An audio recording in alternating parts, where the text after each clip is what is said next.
So it's time for a What Is episode.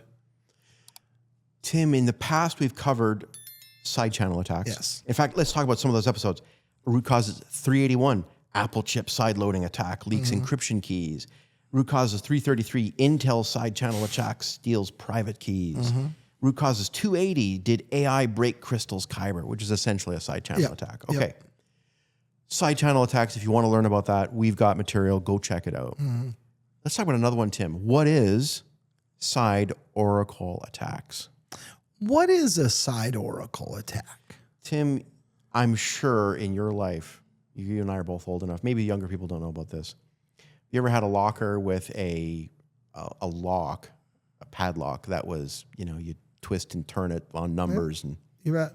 one of the ways in which people ended up figuring out how to break some of the cheaper locks was sometimes just before you got to the right number, it would feel slightly differently in your hand. Yeah. That's a side oracle. Yeah. Okay.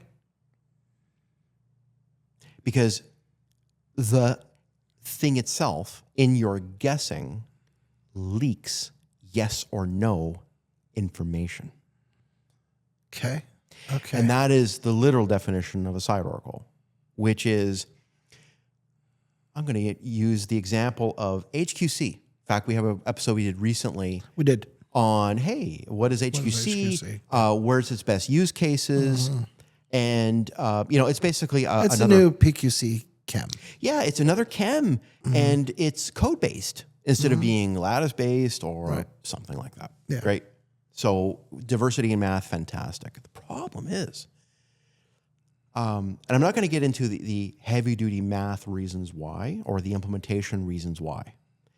I think that code-based cryptographic algorithm is probably, the math is very sound. However, and we talked about that in previous episodes, I'm not going to go over it again. But however, in implementation, there may be a possibility that it has a side oracle vulnerability.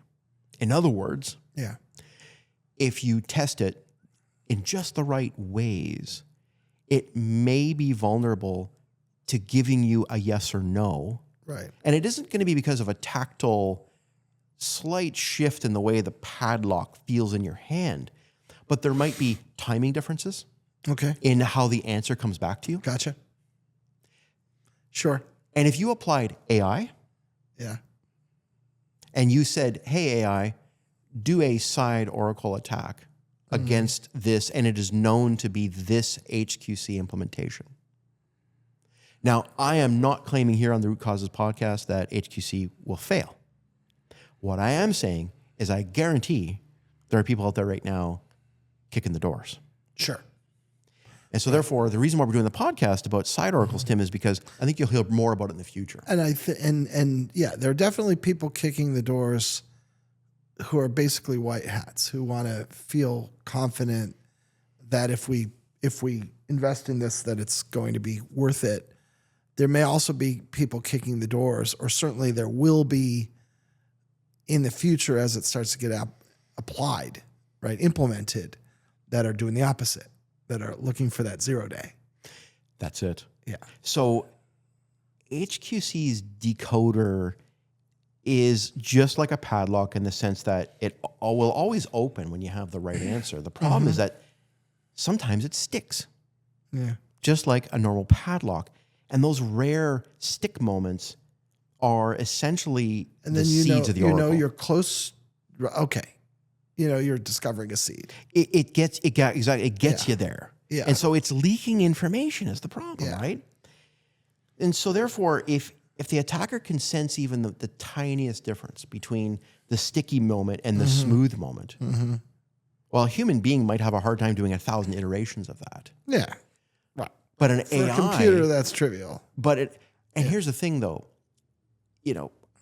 A really well-implemented system might go, okay, well, I'm going to put a rate limiter, and I'm going to figure out who it is that's attempting to do those kinds of, attempting to be a side oracle. The problem is that it's a tit-for-tat game in the sense that a well-constructed adversarial side oracle will also try to not leak information about itself.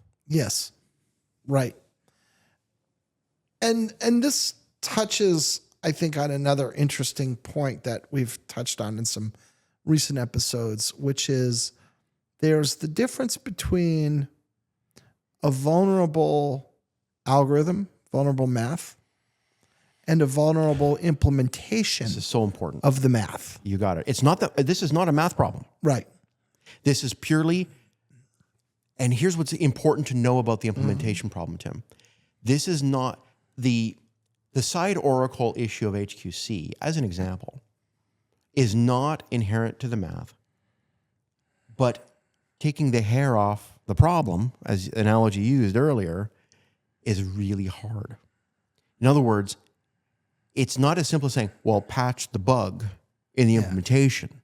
It's like, no, this is kind of it's how it works. Yeah, if it's foundational to the implementation, that's a tough one.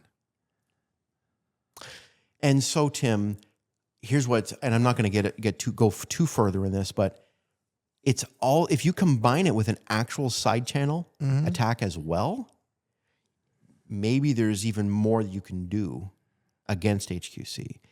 And unfortunately, HQC, remember in the episode where we talked about its ideal use cases, like IoT and things like that, because perfect for smaller type of equipment. Well, the problem is that side channel attacks against equipment that might not be close to your chest, right? They're easy. Is always ripe for side channel attacks. If I can take this device and put it in my car and take it home and work on it at my leisure, then a side channel attack becomes much more viable. And therefore, IoT devices become the ripest for that. So stay tuned, folks. Okay. Stay tuned. And final bonus note. Okay, let's talk about side channel attacks. Falcon. Okay. Because of its discrete Gaussian sampler, tell that to your family and friends. Yeah, absolutely, yeah.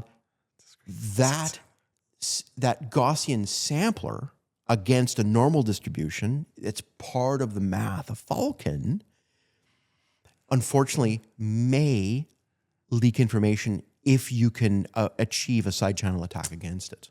Okay. Which might be I don't know. Is that the reason why Falcon's not implemented?